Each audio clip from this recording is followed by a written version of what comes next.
Kita beralih ke berita selanjutnya, kuras 6,6 miliar rupiah. BPD Maluku Tenggara, landmark Kota Langgur makin tak terurus. Landmark Kota Langgur yang terletak di Jalan Jenderal Sudirman Ohijang semakin tak terurus.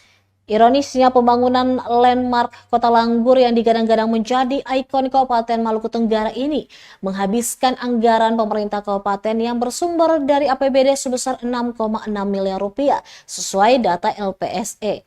Pantauan Tribunnews.com pada Sabtu 4 Januari 2025 nampak tulisan huruf K dan I pada tulisan keindahan Langgur untuk Indonesia copot dan hingga kini tak diperbaiki. Bukan hanya itu saja, sampah berserakan dari tugu hukum Larful Ngabal hingga sampai ke area belakang taman. Sisa petasan, sisa kemasan makanan hingga botol minuman keras pun dibuang begitu saja. Padahal dari Dinas Kebersihan dan Lingkungan Hidup sudah memasang 8 tempat sampah.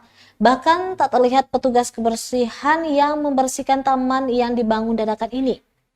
Sementara belasan lampu yang rusak sejak 7 September 2024 itu tak kunjung diperbaiki, dibiarkan roboh begitu saja, tak ditangani oleh Dinas PUTR. Sedangkan rumput liar yang tumbuh di sela-sela tanaman hias sudah meninggi dan tak pernah dipangkas. Pengunjung pun menyayangkan hal tersebut karena umur landmark Kota Langgur belum cukup setahun.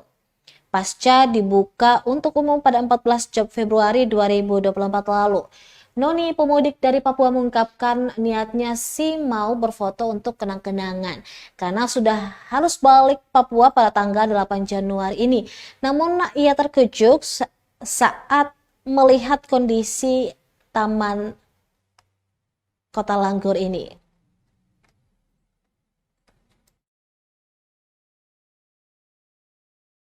Download Tribun X sekarang, menghadirkan lokal menjadi Indonesia.